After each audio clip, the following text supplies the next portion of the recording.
Good morning and warm welcome to everyone. ఈ రోజు మరి గౌరవనీయులు తెలంగాణ రాష్ట్ర ముఖ్యమంత్రి వర్యులు విచ్చేస్తున్నారండి. శ్రీ యనుమల రేవంత్ రెడ్డి గారికి ఒక్కసారి మీ కరతాళ ధ్వనులతో మరొకసారి గట్టిగా చప్పట్లతో because he has come for marking this day. ఈ రోజు మన అగ్నిమాపక శాఖ డివిజన్ లోనే ఇది చాలా మరపురాని రోజు. Telangana state disaster response and fire services department headquarters building ప్రారంభోత్సవానికి మరియు virtual inauguration of fire station at Sanath Nagar building ఆవిష్కారానికి విచ్చేసిన ముఖ్యులందరికీ ఆహ్వానం పలుకుతున్నాం. వీటికి సంబంధించి శిలాఫలకాలు కూడా కిందనే ఏర్పడబడ్డాయి, దాన్ని కూడా ఆవిష్కరించడం జరిగింది. మన ముఖ్యమంత్రి వర్యులు మొట్టమొదటిగా I would request all our honorable officials to please stand up for the Chief Minister of the state and pay a huge respect for all the contribution that he has did for making this happen. And request, thank you so much. You may also have your seat. Request all the honorable members of the Telangana State Disaster Response and Fire Safety Department, Fire Services Department to please honor our Chief Minister. So without taking any longer, I know manamandaram kuda ముఖ్యమంత్రి వర్యులు శ్రీ యనుమల రేవంత్ రెడ్డి గారి మాటల కోసం wait చేస్తున్నాం. So మరి ఆయన్ని ఒకసారి పిలిచి మాట్లాడవలసిందిగా కోరుకుందాం. ఒక్కసారి. All right. Thank you. ఈరోజు చాలా శుభదినము. ఈ Telangana state disaster response and fire service department యొక్క హెడ్ క్వార్టర్స్ ప్రారంభోత్సవం సందర్భంగా ఈ కార్యక్రమానికి విచ్చేసినటువంటి గౌరవనీయులు పెద్దలు తెలంగాణ రాష్ట్ర మంత్రివర్యులు శ్రీ యనుమల రేవంత్ రెడ్డి గారికి, తర్వాత వేదికను అలంకరించినటువంటి పెద్దలు గౌరవ ఎమ్మెల్సీ శ్రీ మహేందర్ రెడ్డి గారికి, హోమ్ సెక్రటరీ జితేందర్ గారికి, తర్వాత క్రెడై ప్రెసిడెంట్ రాజశేఖర్ రెడ్డి గారికి, వేదికను అలంకరించినటువంటి former fire service DGs Soumya Mishra గారికి, సంజయ్ జైన్ గారికి, పెద్దలందరికీ, ఇక్కడ విచ్చేసినటువంటి క్రెడై మెంబర్స్, తర్వాత హాస్పిటల్ సంబంధించినటువంటి అసోసియేషన్స్, అదేవిధంగా బిల్డర్స్, ఈ యొక్క ప్రాజెక్ట్లో సహకరించినటువంటి అందరు డోనర్స్, ఫైర్ డిపార్ట్మెంట్స్ సిబ్బంది అందరికీ కూడా నమస్కారం తెలియజేస్తున్నాను. ఈరోజు అత్యంత శుభదినం. ఎందుకంటే 1914లో నిజాం స్టేట్లో ఉన్నప్పుడు నిజాం మనకి ఒక ఫైర్ ఇంజన్ కొనిచ్చారు హైదరాబాద్కి, మోరిస్ అని చెప్పేసి ఫైర్ ఇంజన్. దాని తర్వాత 1942లో government of India fire departments start చేసింది. సో అప్పటి నుంచి కూడా ప్రతి స్టేట్లో కూడా ఫైర్ డిపార్ట్మెంట్స్ స్టార్ట్ అయినాయి. మన స్టేట్లో కూడా ఉంది. కానీ అప్పటి నుంచి కూడా మన స్టేట్లో ఎక్కడ కూడా ఫైర్ డిపార్ట్మెంట్కి ఒక హెడ్ క్వార్టర్, ఒక బిల్డింగ్ అనేది లేదు. సో ఇది ఈరోజు పూర్తయింది. మన డిపార్ట్మెంట్లో ఇప్పటికీ 137 ఫైర్ స్టేషన్స్ ఉన్నాయి. అదేవిధంగా 9 అవుట్ పోస్టులు ఉన్నాయి. నిరంతరం కూడా ఈ ఫైర్ కానీ లైఫ్ సేఫ్టీకి సంబంధించినటువంటి సేవలు అందిస్తున్నాయి. ఈ ఫైర్ డిపార్ట్మెంట్ యొక్క ప్రధాన లక్ష్యం అగ్ని ప్రమాదాల నుంచి కాపాడడం, అదేవిధంగా ఆస్తి నష్టాన్ని నిరోధించడం, తర్వాత ఈ న్యాచురల్ కానీ మ్యాన్మేడ్ డిజాస్టర్స్ ఏమైనా జరిగితే వాటిలో సహాయ చర్యలు చేయడం. Last year 8,151 fire calls attend అయినా మనము. అందులో 2,177 మందిని సేవ్ చేయడం జరిగింది. దాంతోపాటే 1,000 కోట్ల పైగా ఆస్తిని ప్రొటెక్ట్ చేయడం జరిగింది. సో మీ అందరికీ తెలుసు, గత సంవత్సరం వర్షాకాలం ఉన్నటువంటి ఫ్లడ్స్లో ఈ మూరంచపల్లి గ్రామంలో వరదలు ఉన్నప్పుడు 73 మంది ప్రమాదపు అంచున ఉన్నటువంటి వాళ్ళని అత్యంత ధైర్యంతో, సాహసంతో మన వాళ్ళకు ఎన్డీఆర్ఎఫ్ కంటే ముందుగా వెళ్ళి వాళ్ళని ప్రొటెక్ట్ చేయడం జరిగింది. తర్వాత మీరు వీడియోస్లో కానీ న్యూస్లో చూస్తుంటారు, వరంగల్ టౌన్లోనే వరదల్లో ఈ రోడ్ల మీదనే మన బోట్స్ నడిపించేసి మోర్ దాన్ 1000 పీపుల్ని మనం సేవ్ చేయడం జరిగింది.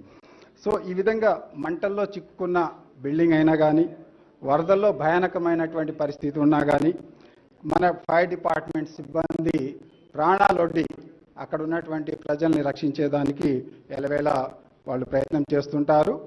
ఈ యొక్క ప్రాబ్లమ్స్ని రిజాల్వ్ చేసేదానికోసం, హ్యాండిల్ చేసేదానికి లాస్ట్ ఇయరే మనం ఎస్డిఆర్ఎఫ్ను కూడా మనం తయారు చేసుకున్నాము. ఈ సందర్భంగా గౌరవ ముఖ్యమంత్రి గారు ఇక్కడ రావడంతో ఈ మరింత ఉత్సాహంతో బాగా పనిచేస్తామని చెప్పేసి మేము మీ సందర్భంగా తెలియజేస్తున్నాను. అదేవిధంగా రిక్రూట్మెంట్ గురించి ఒక మాట చెప్పాలి. 599 ఫైర్మెన్ని రిక్రూట్ అయ్యారు. 491కి గౌరవ ముఖ్యమంత్రి గారు ఈ మధ్యనే వాళ్ళకి అపాయింట్మెంట్ లెటర్స్ అందజేయడం జరిగింది. దాంతోపాటే 225 మంది డ్రైవర్ ఆపరేటర్స్ కూడా రిజల్ట్స్ వస్తాయి. అది కూడా మనం ట్రైనింగ్లో పెట్టడం జరుగుతుంది. సో రాష్ట్ర ప్రగతిలో భాగంగా మన పర్టికులర్లీ హైదరాబాద్లో అత్యంత ఎత్తైనటువంటి భవనాలు వస్తున్నాయి. వాటికి సంబంధించి మనం ఇప్పటి వరకు 6,360 ప్రొవిజనల్ ఎన్ఓసి ఇచ్చినాము. దాంతోపాటే 3,022 ఆక్యుపెన్సీ ఎన్ఓసీస్ కూడా ఇచ్చినాము. దీనికి సంబంధించి మనము ఫైర్ డిపార్ట్మెంట్ రెడీ అవ్వడం కోసము డిఫరెంట్ ప్రపోజల్స్ని పంపించినాము. దాంతోపాటే 15th ఫైనాన్స్ కమిషన్లో మనకి 192 crores ఆల్రెడీ హోమ్ సెక్రటరీ లెవెల్లో అప్రూవ్ అయింది. గవర్నమెంట్ ఆల్రెడీ దాంట్లో 25% కాంట్రిబ్యూషన్ ఇచ్చేదానికి అగ్రీ అయ్యారు. సో ఈ హై రైజ్ సంబంధించినటువంటి ఎక్విప్మెంట్ కూడా వస్తాయని చెప్పేసి మేము ఈ సందర్భంగా చేస్తున్నాము.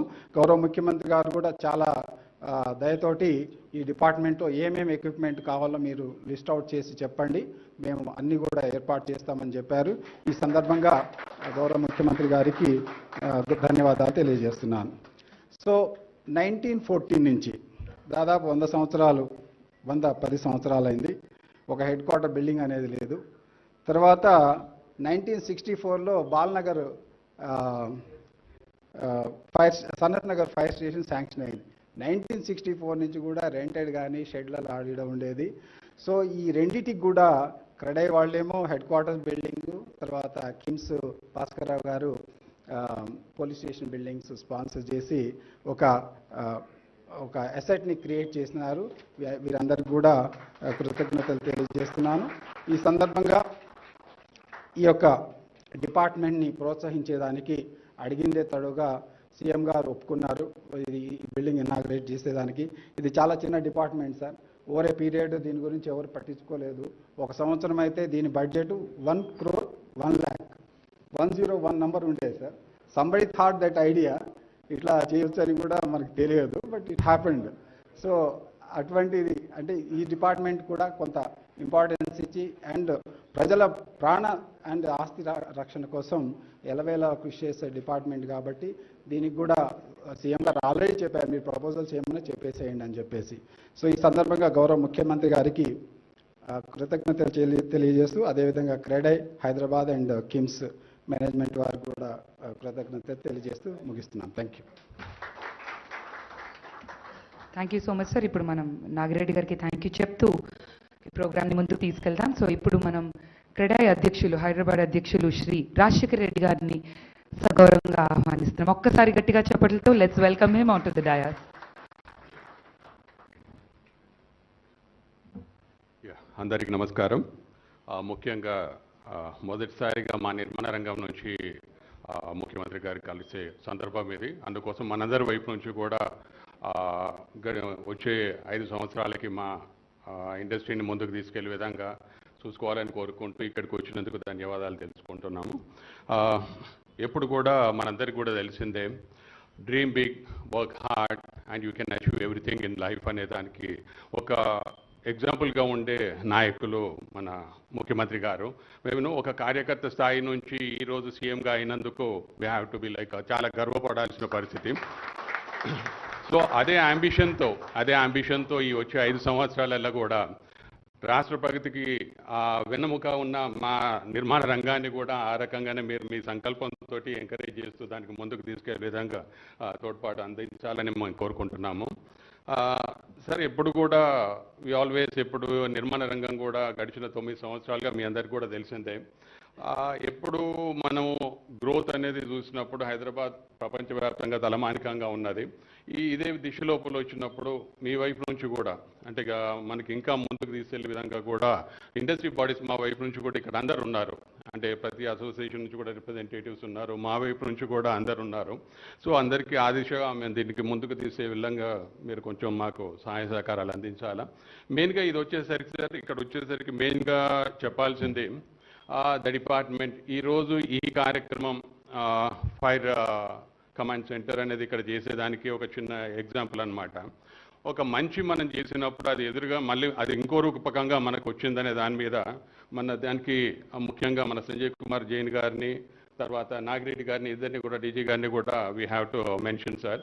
ఎప్పుడు కూడా డిపార్ట్మెంట్ లోపల చాలా వరకు ఏమవుతుందనంటే ఇండస్ట్రీ ఎప్పుడు కూడా అవకాశాల కోసం చేస్తూ వచ్చినప్పుడు కొన్ని పర్మిషన్ ప్రాసెస్ లోపల డిలేస్ ఉంటాయి సార్. ఎప్పుడు కూడా మనకి చాలా వరకు ఇండస్ట్రీ లోపల చాలా వరకు మేజర్ అమౌంట్స్ ఉంటాయి కాబట్టి డిలే ఉన్నప్పుడు ఇష్యూస్ ఉంటాయి కాబట్టి ఆ రకంగా చూసినప్పుడు they have the people who help the industry. అంటే ఇప్పుడు దీంట్లో వేరే రకంగా ఏముండదు సార్, ఇదంతా కూడా మనకి timely process and making the things happen in the timely manner అనమాట. దానికి పర్యవసానంగానే అందరూ కూడా ఇండస్ట్రీ లోపల ఒక మంచి చేసినప్పుడు మనం కూడా గవర్నమెంట్కి ఒక మంచి సంకల్పంతో ఒక ఫైర్ కమాండ్ సెంటర్ మనకు కాంట్రిబ్యూట్ చేస్తే బాగుంటుందని మెజారిటీ ఆల్మోస్ట్ ఒక 30 మెంబర్స్ కాంట్రిబ్యూట్ చేసి అరౌండ్ 17 crores సార్ మా ఇండస్ట్రీ వైపు నుంచి ఆల్ పీపుల్ ఆర్ దేర్ ఇక్కడ అందరు కూడా they contributed and this building has been constructed.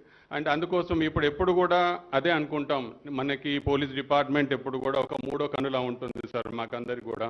మా నిర్మాణ రంగం ఈరోజు ఇలా ముందుకు పోతుందని అంటే అందరు కూడా చూసేది కూడా how the security and the safety of the state is there అనేది.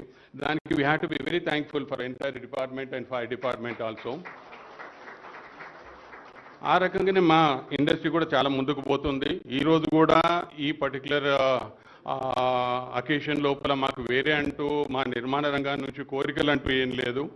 మేము మళ్ళీ మీకు త్వరలోనే కలుసుకునేటట్టు మీరు ఇంకొక అదృష్టం ఏంటంటే ముఖ్యమంత్రిగా మీరు మా డిపార్ట్మెంట్కి కూడా మినిస్టర్గా ఉన్నారు. MAUD ఆల్సో ఇది అండర్ యువర్ పర్వ్యూ.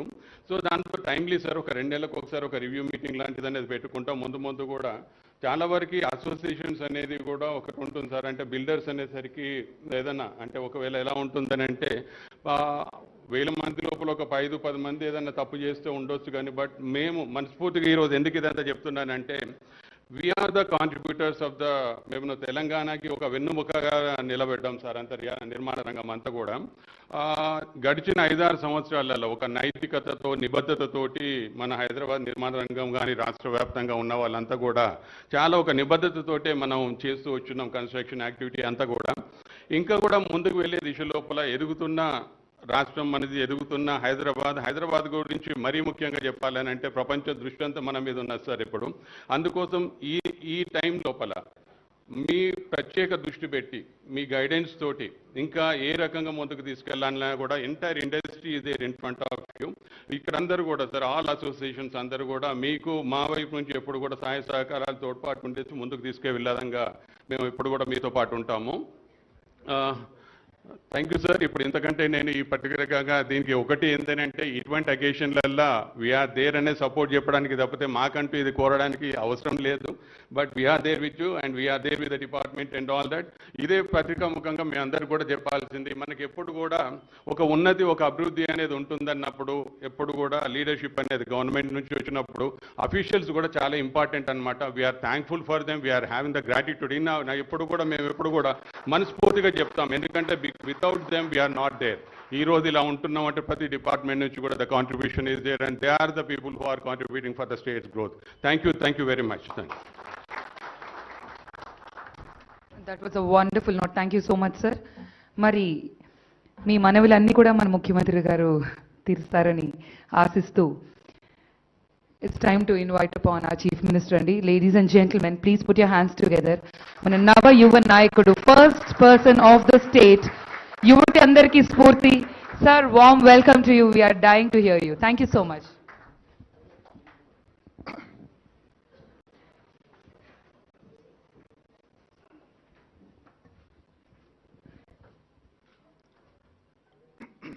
ఈరోజు ఫైర్ సేఫ్టీ డిపార్ట్మెంట్ రాష్ట్ర కార్యాలయ ప్రారంభోత్సవానికి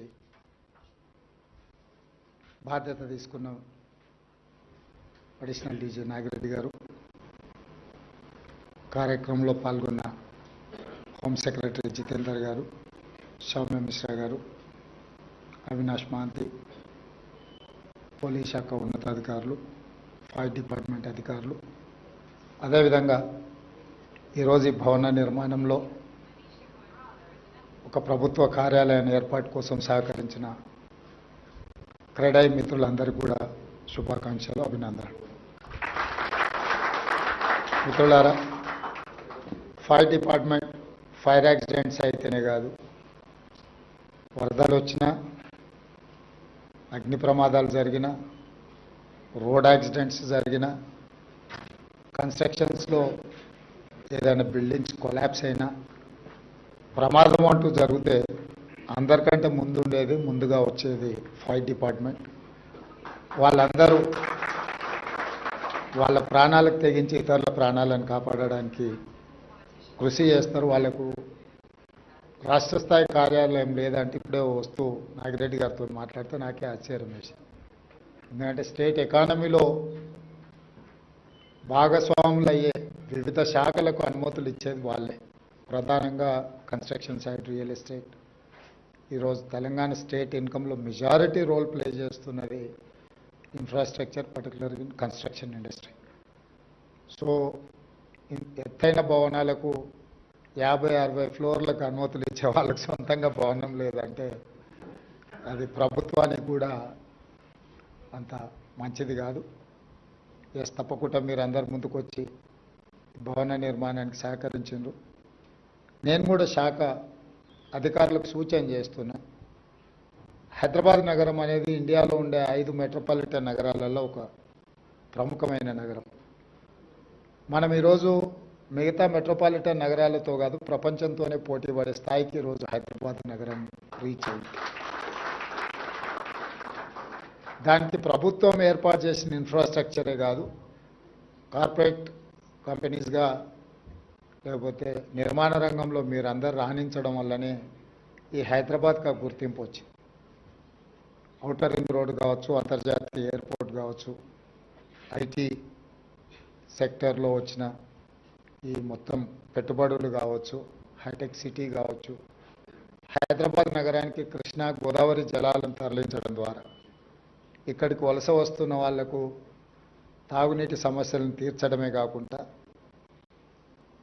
food industry, hotel industry, other industries కూడా ఏదైతే అవసరాలు ఉన్నాయో వాటన్నిటిని తీరుస్తూ ప్రధానంగా మధ్యతరగతి, దిగువ తరగతి ప్రజలకు ఉపయోగపడే విధంగా మెట్రో రైల్ నిర్మాణం కానీ, ఎంఎంటీఎస్ నిర్మాణం కానీ ఇవన్నీ కూడా హైదరాబాద్ నగర అభివృద్ధికి ఉపయోగపడ్డాయి. వీటితో పాటు ఏ నగరంలో అయితే శాంతి భద్రతలు ఉంటాయో ఆ నగరానికే పెట్టుబడులు వస్తాయి.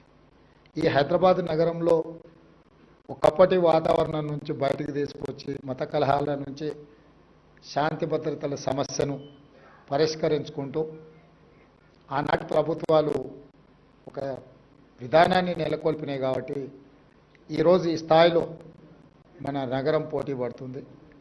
తప్పకుండా అది చంద్రబాబు నాయుడు గారు కావచ్చు, రాజశేఖర రెడ్డి గారు కావచ్చు, చంద్రశేఖరరావు గారు కావచ్చు.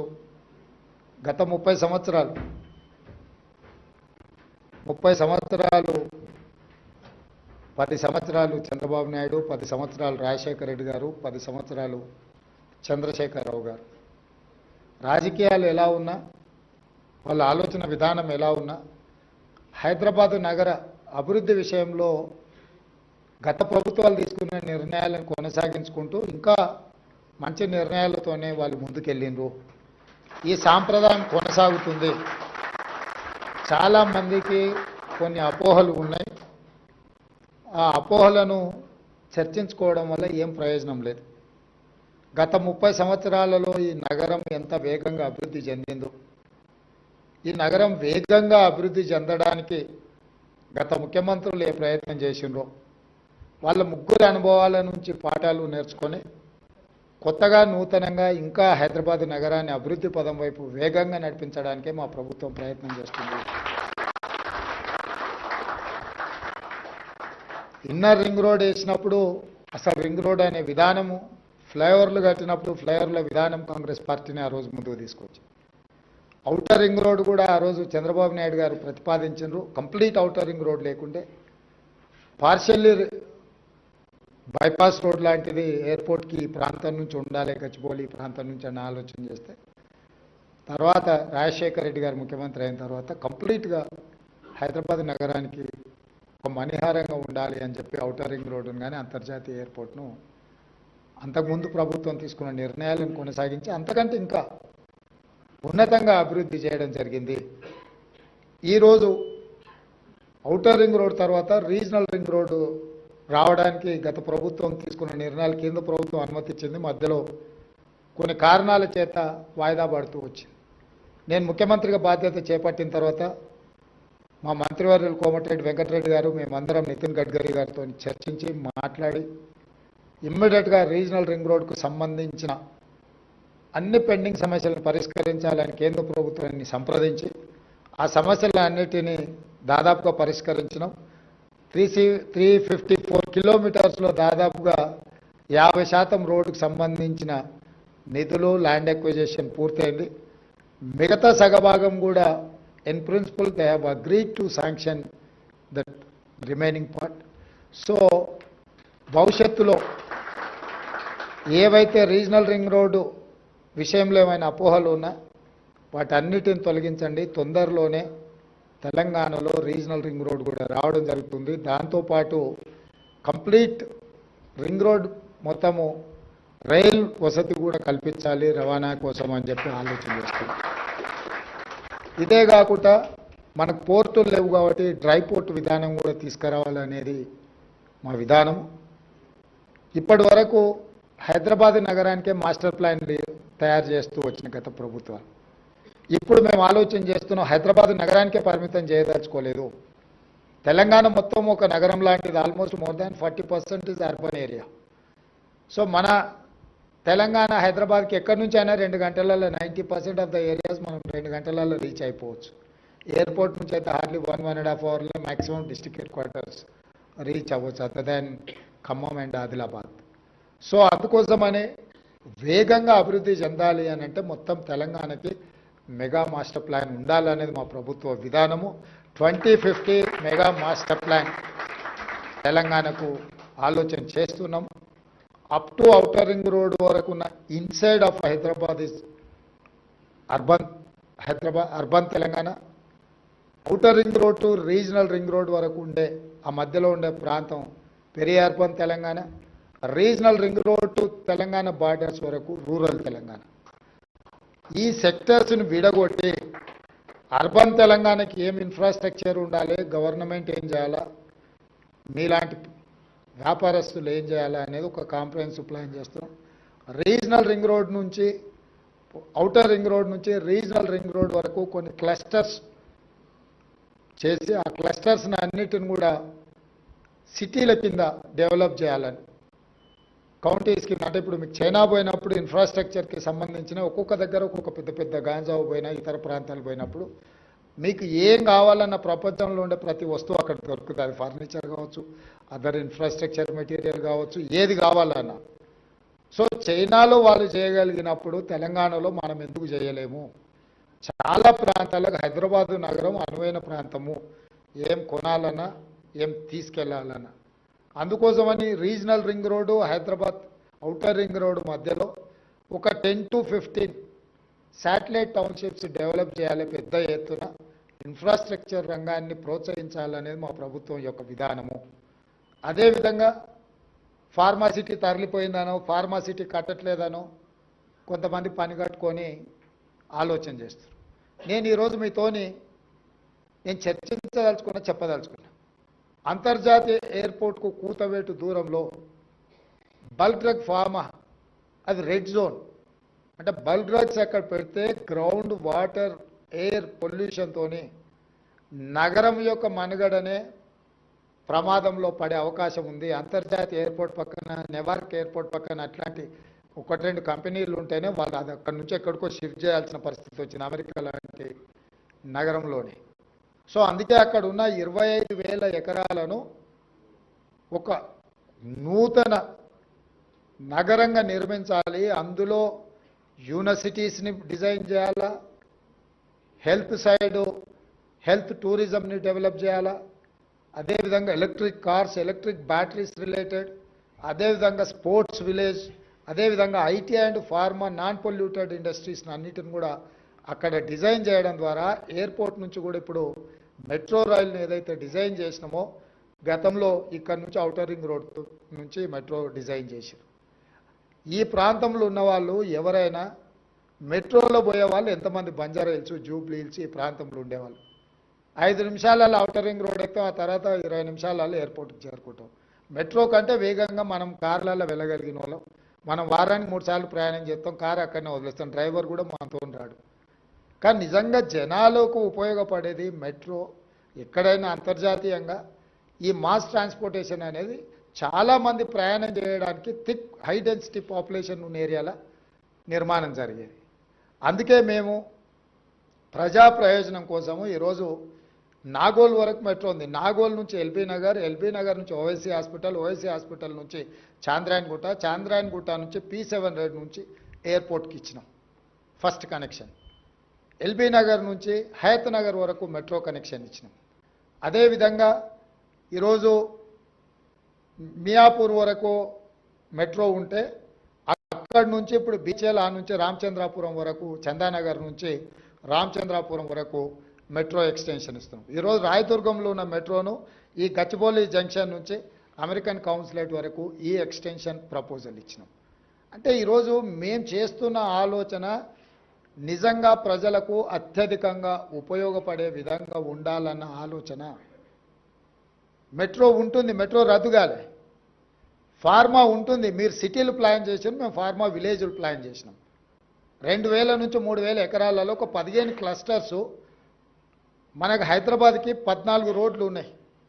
నేషనల్ హైవేస్ అనుకోండి, స్టేట్ హైవేస్ అనుకోండి. అంటే హైదరాబాద్ బెంగళూరు కావచ్చు, హైదరాబాద్ విజయవాడ కావచ్చు, హైదరాబాద్ నాగార్జున సాగర్ కావచ్చు, హైదరాబాద్ ముంబై కావచ్చు, నాగ్పూర్ కావచ్చు, గుల్బర్గా కావచ్చు. ఇట్లా ఈ రోడ్లల్లో ఎయిర్పోర్ట్ నుంచి 1 అవర్ లోపల రీచ్ అయ్యే ఏరియాల ఫార్మా విలేజ్లు 2,000 ఎకర్స్ నుంచి 3,000 ఎకర్స్ ఏరియాస్ని అన్నిటిని కూడా డివైడ్ చేసి ఒక 10-15 ఫార్మా విలేజ్లు డిజైన్ చేసి ఒక 10 కంపెనీలను 15 కంపెనీలను ఒక్కొక్క ఏరియాలో పెడితే అక్కడ పొల్యూషన్ కానీ అక్కడ లివింగ్ స్టాండర్డ్స్లో ఉత్తగా ఇండస్ట్రీస్ పెట్టి వెళ్ళిపోకుండా అక్కడ ఉండే వాళ్ళు ఒక గేటెడ్ కమ్యూనిటీ లాగా అక్కడనే ఉండాలి, అక్కడనే స్కూల్స్ ఉండాలి, అక్కడనే హాస్పిటల్స్ ఉండాలి, అక్కడనే షాపింగ్ మాల్స్ ఉండాలి, అక్కడనే వాళ్ళు జాబ్ చేసుకునే ప్రాంతము ఉండాలి. అట్లా ఇవ్వాలన్నది మా ఆలోచన. దాంతో ఏమవుతుంది అని అంటే లిమిటెడ్ ఇన్వెస్టర్స్ అక్కడ ఉంటే ప్రతిదీ వాళ్ళకి బాధ్యత అప్పచెప్పొచ్చు. రేపు మంచి జరిగినా చెడు జరిగినా ఏది జరిగినా ఇవ్వచ్చు. ఒక ప్రాంతంలో 25,000 ఎకరాలలో ఒక పొల్యూటెడ్ ఇండస్ట్రీని తీసుకొచ్చి పెడితే అది నగరాన్ని మొత్తం కబలించేస్తుంది. చాలామందికి తెలిసినగర్ ప్రాంతంలో ఒకవేళ అనుభవం ఉంటే సిరీస్ ఫ్యాక్టరీ అని ఉండేది. దాని సైజ్ ఎంత 30 ఎకరాలు, కానీ 30 ఊర్లను అతలాకుతలం చేసి ఆ ఫ్యాక్టరీ ఎత్తేసినాక 10 ఏళ్ళకు కూడా అక్కడ బోర్ వేస్తే ఆ నీళ్లతో వంట వండుకుంటే పసుపు బియ్యం మనము సారబెట్టుకుంటే పచ్చ బియ్యం వండుకున్నట్టు ఆ నీళ్ళతో వంట వండితే అట్లుండేది. సో కాబట్టి అపోహలకు లోను కాకండి. మా ప్రభుత్వానికి స్పష్టత ఉంది, స్పష్టమైన విధానాలు. మాకు అర్థం కాకపోతే మీలాంటి అర్థమైన వాళ్ళని పిలిచి కూర్చోబెట్టుకొని మాట్లాడతాము. మేమే మేధావులమని ఇంట్లో కూర్చొని మేము అనుకోము. నేను రాజకీయంగానే నాకు అవగాహన ఉంది, రాజకీయంగా నాకు అవగాహన ఉంది, అది నా వృత్తి. కన్స్ట్రక్షన్ మీ వృత్తి, మీకు అవగాహన ఉంది. కన్స్ట్రక్షన్స్లో ఏమన్నా చేయాలి అని అంటే నేను మిమ్మల్ని అడుగుతా, ఏం చేస్తే బాగుంటుంది రాష్ట్రానికి అని. పరిపాలన చేయాలి అంటే అధికారులను అడుగుతాం. ఇంకేదైనా నిర్ణయాలు తీసుకోదలుచుకుంటే మహేందర్ రెడ్డి గారు లాంటి సీనియర్ నాయకులను పరిపాలన అనుభవం ఉండి 40 సంవత్సరాలు హైదరాబాద్ రంగారెడ్డి ప్రాంతంలో ప్రతి ప్రాంతం పట్ల అవగాహన ఉంది. ఏ ప్రాంతంలో ఏది పెడితే ఏ ప్రజలకు ప్రయోజనం ఉంటుందో వారి లాంటి అనుభవజ్ఞుల నుంచి సలహాలు తీసుకుంటాం. మా అంతలో మేమే కూర్చొని అపర మేధావులమని ఆలోచన చేసుకొని అవి రుద్దితే మేడిగడ్డలాగా అయింది. కాబట్టి అట్లాంటి పని చేయదలుచుకోలేదు మా ప్రభుత్వం. 2 రోజులు ఆలస్యమైన అనుభవజ్ఞులతో మాట్లాడతాము, వాళ్ళ సలహాలు సూచనలు తీసుకుంటాము. మేము ఓపెన్ మైండ్తో ఉన్నాము, మాకు బేసజాలు లేవు. ఎవరిదైనా సలహా వింటే మనం చిన్నోళ్ళం అవుతామని అనుకోము. ఎవరైనా సలహా ఇస్తే, అనుభవజ్ఞుడు సలహా ఇస్తే అది ఉపయోగపడితే, అది రాష్ట్రానికి ఉపయోగపడితే అది మాకు ప్రయోజనం, రాష్ట్రానికి ప్రయోజనం. రాజకీయంగా మాకు ప్రయోజనం, ఆర్థికంగా రాష్ట్రానికి ప్రయోజనం ఉంటుంది. కాబట్టి ఒక క్రమ పద్ధతిలో గతంలో సృష్టించిన సమస్యల్ని పరిష్కరించుకుంటూ భవిష్యత్తుకు ప్రణాళికలు వేసుకుంటూ ఆ ప్రణాళికలో భాగంగా స్టేక్ హోల్డర్స్ అందరితోని మాట్లాడే విధానాన్ని మా ప్రభుత్వం తీసుకుంటుంది. మీకు అనిపించవచ్చు కొంత గందరగోళం, కొంత ఆలస్యం అవుతుందనో. ముఖ్యమంత్రి గారు వచ్చారు, ఎంఏయుడి ఆయన దగ్గర ఉంది, ముఖ్యమంత్రి ఆయన దగ్గర ఉంది, మా అనుమతులు ఏమి వస్తలేవు, ఎక్కడొక్కడ ఆగిపోయినట్టున్నాయి, ఇన్వెస్ట్మెంట్ చేసినాం, ఇంట్రెస్ట్లు వచ్చి నెత్తి మీద పడుతున్నాయి. ఇట్లా మీ ఆలోచన మీదే, నేనేం మీ ఆలోచనని తప్పుపట్టట్లేదు. మీరు మీ ఆందోళన కూడా నేను అర్థం చేసుకోగలను. కానీ పరిపాలన ఏందో అర్థం చేసుకోవడానికి నాకు కొంత సమయం కావాలి. నేను కూడా అట్లనే సంతకాలు పెట్టేదాన్ని పెడతాంటే బాలకృష్ణతో పాటు మనం కూడా ఉంటాం. అందుకోసమని నేను ఏం చేస్తున్నానో నాకు అవగాహన ఉండాలని నేను ఎక్కువ నమ్ముతా. చేసేసిన తర్వాత ఇదేందని నేను ఆలోచన చేయను. చేయకంటే ముందు 100 సార్లు ఆలోచన చేస్తా. ఆలోచన చేసినాక నిర్ణయం తీసుకున్నాక ఇంకెవరేం చెప్పినా కూడా నా నిర్ణయం ప్రకారం ముందుకెళ్తా. నిర్ణయం తీసేసుకున్న తర్వాత ఆలోచన చేస్తే అది నా విధానానికి విరుద్ధము. అందుకే హైదరాబాద్ నగరాన్ని ప్రపంచంతో పోటీ పడే నగరంగా తీర్చిదిద్దుదాము. మీకు ఏమున్నా ఏదైనా నా దగ్గరికి రావచ్చు, చెప్పొచ్చు. పర్సనల్ ఎజెండా లేకుండా స్టేట్ ఇంట్రెస్ట్లో వస్తే 100% అక్రాస్ ద టేబుల్ ఆ ఇష్యూస్ని రిజాల్వ్ చేస్తా. పర్సనల్గా కూడా ఏదైనా ఉంటే అది చట్టపరిధికి లోబడి ఉంటే పర్సనల్గా కూడా ఎవరికైనా పలకడానికి నాకు ఎలాంటి అభ్యంతరం లేదు. చట్టాన్ని ఉల్లంఘించి పర్సనల్గా ఎవరికైనా ఉపయోగపడాలంటే అది నా దగ్గర కుదరదు. ఇప్పటికే మీకు అవగాహన వచ్చి ఉండవచ్చు. నేను నియమిస్తున్న అధికారులను కానీ, నేను తీసుకుంటున్న నిర్ణయాలను కానీ, ఇంతవరకు నేను అధికారులు ఎవరికైతే అవకాశం వచ్చిందో ఎవ్వరూ నన్ను కలవలేదు, నన్ను అడగలేదు, అంత ధైర్యం ఎవరు చేయలేదు. నేనే కష్టపడే అధికారులు, రాష్ట్ర నిర్మాణంలో ఉపయోగపడే అధికారులు, ట్రాన్స్పరెంట్గా పరిపాలన అందిస్తారు, డీవేట్ వాయిలేట్ చేయకుండా చట్టాన్ని అమలు చేస్తారు అనుకున్న వాళ్ళందరికీ నాకున్న అవగాహన మేరకు, అంటే అందరికి అవకాశం వచ్చిందంటే రాకపోవచ్చు. ఒక పోస్ట్ ఉంటే 10 మంది ఈక్వల్లీ క్వాలిఫికేషన్ ఉన్న వాళ్ళు ఉంటే ఎవరికో ఒకరికే ఇవ్వగలుగుతాను నేను. కాబట్టి భవిష్యత్తులో కూడా అవకాశాలు ఉంటాయి. క్రడాయి కూడా నేను చెప్పేది ఒకటి, ఈ నగరం మనది. ప్రపంచంలో ఏ నగరానికైనా గుర్తింపు ఏంటంటే బిల్డర్స్ కట్టిన ల్యాండ్ మార్క్సే. నీకు న్యూయార్క్లో పోతే స్టాచ్యూ ఆఫ్ లిబర్టీ అంటారు, హైదరాబాద్కి పోతే చార్మినార్ అంటారు, ఢిల్లీకి పోతే ఇండియా గేట్. ఇవన్నీ ఎవరో ఒక బిల్డర్స్ కట్టినట్టువే కదా. సో ప్రపంచంలో ఏదైనా ల్యాండ్ మార్క్ డెవలప్మెంట్ అనేది మీలాంటి బిల్డర్స్ నిర్మించిన నిర్మాణాలే. ఈ హైదరాబాద్ నగరాన్ని కూడా అద్భుతంగా తీర్చిదిద్దుకుందాము. మీ ఇండస్ట్రీకి అవుట్ అండ్ అవుట్ సపోర్ట్ చేస్తాను. నాకు రియల్ ఎస్టేట్ పట్ల సంపూర్ణమైన అవగాహన ఉన్నది. నాకు రాజకీయంతో పాటు ఇంకొక ఫీల్డ్లో ఏమైనా కొంత అవగాహన ఉందంటే అది real estate and construction. So నాకు అవగాహన లేదని అనుకోకండి. నిర్ణయాలు చేసే ముందు ఆచితూచి కొంచెం దీర్ఘకాలికంగా ఉపయోగపడే నిర్ణయం తీసుకోవాలనే విధానంలో ముందుకు వెళ్తున్నాం. తొందరలో మీకు కావాల్సిన పనులు మీరు ఏమైనా చెప్పదలుచుకున్నా డెఫినెట్గా మా పేషీ అధికారులు అందుబాటులో ఉంటారు. నేను అప్పుడు అమాసకో పుణ్యానికో కనిపించటోని కాదు, ప్రతిరోజు కనిపిస్తా, ప్రతిరోజు కలుస్తా. కాబట్టి మీ అందరికీ మా అధికారులకు కూడా ముఖ్యంగా నాగిరెడ్డిని నేను అభినందిస్తున్నా. కనీసం ఇనిషియేట్ చేసి మిమ్మల్ని అందరినీ కోఆర్డినేట్ చేసి వాళ్ళకంటూ గుర్తింపు ఉండే ఒక భవనాన్ని నిర్మించుకున్నా. అట్లీస్ట్ ఫైర్ డిపార్ట్మెంట్ ఏడుందంటే ఇప్పుడు ఒక అడ్రస్ దొరికింది. సో ఎవరికైనా ఒక అంటే ఏమంటారు, ఒక అడ్రస్ ఉండాలి. అత్తపత్త క్యా అంటారు కదా, అట్లా భవిష్యత్తులో కూడా ఆ డిపార్ట్మెంట్కి నా సూచన ఏదైనా ఇంకా ఏమైనా మీరు చేయగలిగిందంటే మీరు చేయండి. నాకు తెలిసి ఆ డిపార్ట్మెంట్ శాంక్షన్ పోస్ట్ 3000 అనుకుంటా. మొన్న 491 భర్తీ చేసిన అయినా 2000కే చేరినట్టుండ్రు. ఇంకా 1000 ఖాళీలను కూడా తొందరలోనే మా ప్రభుత్వం నియమిస్తుంది. మీకు కావాల్సిన విధంగా. అదేవిధంగా డిపార్ట్మెంట్లో కొంతమంది అధికారుల కింద ముందు వస్తూ నాగిరెడ్డి గారు చెప్పిండ్రు, పోలీస్ డిపార్ట్మెంట్లో ఏదైనా యాక్సిడెంట్ అయ్యి ఏదైనా ప్రమాదవశాత్తు ఎవరైనా చనిపోతే వాళ్ళకి ఇచ్చే ఇన్సూరెన్సు ఇతర వసతులు మా ఫైర్ డిపార్ట్మెంట్ కూడా ఇవ్వాలని చెప్పిండు. అదేం పెద్ద కోరిక కాదు, అది మా బాధ్యత. తప్పకుండా పోలీస్ డిపార్ట్మెంట్లో ఉండే వాళ్ళకు ఏవైతే ఫెసిలిటీస్ ఉన్నాయో 100% ఫైర్ సేఫ్టీ డిపార్ట్మెంట్ కూడా ఇవ్వడానికి మా ప్రభుత్వం నిర్ణయం తీసుకుంటామని తెలియజేస్తూ మీ అందరి దగ్గర సెలవు తీసుకుంటాం. Thank you so much sir. ఒక్కసారి అందరూ లేచి నిల్చోవాలి. ఆయన మాట్లాడిన ప్రతి మాట ఆణిముత్యమే ఈరోజు. నిజంగా ఎంతో స్ఫూర్తినిచ్చే మాటలు సార్, ప్రతి ఒక్క మాట కూడా.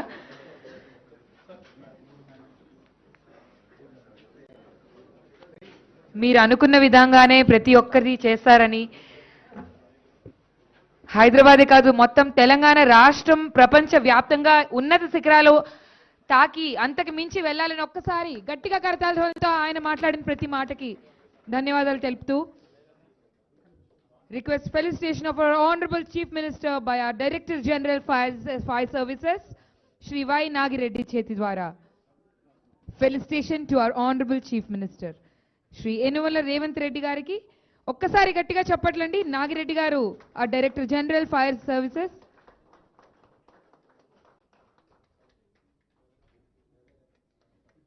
Representing Telangana State Fire Headquarters building.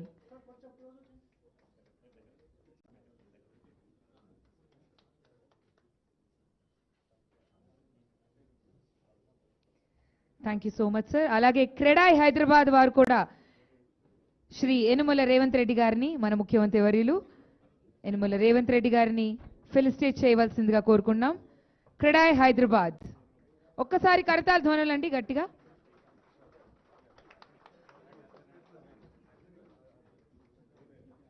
మరి ఈ బిల్డింగ్ కట్టించింది క్రెడాయ్ హైదరాబాద్.